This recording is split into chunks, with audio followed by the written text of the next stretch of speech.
अचानक एक आदमी की गर्दन कटकर शरीर से अलग हो गई। ये देखकर पास खड़ा व्यक्ति डर के मारे सन्न रह गया। तभी उसकी नजर एक मोटे आदमी पर पड़ी जो डर के मारे भाग रहा था, लेकिन कातिल ने उसकी आंतें खींच लीं और गले में लपेट दी। फिर एक जोरदार झटके से उसका सिर भी धड़ से अलग कर दिया। उसी दिन कुछ और लोग उस भयानक जंगल में आ पहुँचे। उन्हें नहीं पता था कि वहाँ क्या खतरा छिपा है। तभी कातिल ने अचानक उन पर हमला कर दिया। रवि वहाँ से भागने की कोशिश कर रहा था, लेकिन अगले ही पल उसका सिर 2 टुकड़ों में कट गया। उसका दोस्त कुछ समझ पाता उससे पहले ही कातिल ने उसका जबड़ा चीर दिया, फिर पीछे से वार कर उसके चेहरे पर कुल्हाड़ी मार दी। ये सब देखकर अजय बुरी तरह डर गया, लेकिन कुछ कर पाता उससे पहले ही उसके सिर में लोहे की रॉड घुसा दी गई। अजय ने ये सब देखा और डर के मारे एक अलमारी के अंदर छिप गया। वह पूरी तरह शांत था, मगर तभी उसे शरीर पर खुजली महसूस हुई। जब उसने टॉर्च जलाकर देखा तो एक बिच्छू नजर आया। इससे भी ज्यादा डरावनी बात ये थी कि उसी अलमारी में कातिल भी छिपा हुआ था। उसने जोर की लात मारी और अजय 800 मीटर दूर जाकर गिरा। जैसे ही अजय उठने लगा,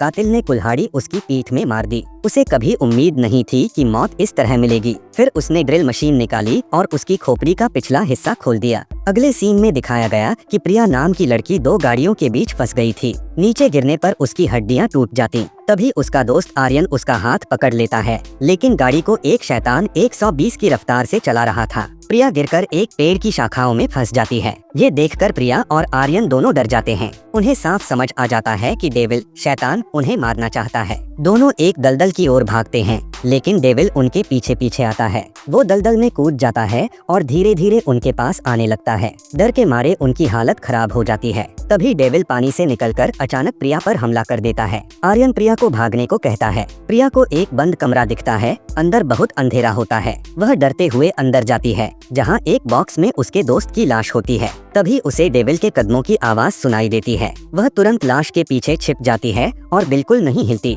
तभी डेविल आर्यन के शरीर को अंदर फेंकता है। ये देखकर प्रिया की चीख निकल जाती है। तभी अचानक आर्यन आंखें खोल देता है। वह मरा नहीं था, बस मरा होने का नाटक कर रहा था। लेकिन प्रिया की आवाज से डेविल को उनकी मौजूदगी का पता चल जाता है। अब दोनों के लिए बचना मुश्किल हो जाता है। डेविल प्रिया का हाथ पकड़ लेता है। आर्यन ध्यान भटकाने के लिए जोर जोर से आवाजें करता है। डेविल उसे उठाकर उसकी कनपटी में छेद कर देता है। प्रिया ये देखकर गुस्से में आ जाती है। जैसे ही डेविल मुड़ता है, प्रिया आर्यन के सिर से खंजर निकालती है और बाहर कूद जाती है। अब वह आर्यन की मौत का बदला लेने के लिए तैयार है। तभी डेविल के पीछे एक आंख उसे घूरती नजर आती है। प्रिया खंजर फेंकती है, लेकिन निशाना चूक जाती है। तभी डेविल के शरीर में आग लग जाती है। प्रिया उस पर बियर की बोतल फेंक देती है और उसे तहखाने में धकेल देती है। फिर वह रेलवे का गेट बंद करती है और एक ताबीज निकालती है। जैसे ही डेविल बेहोश होता है, प्रिया वहाँ से भाग निकलती है।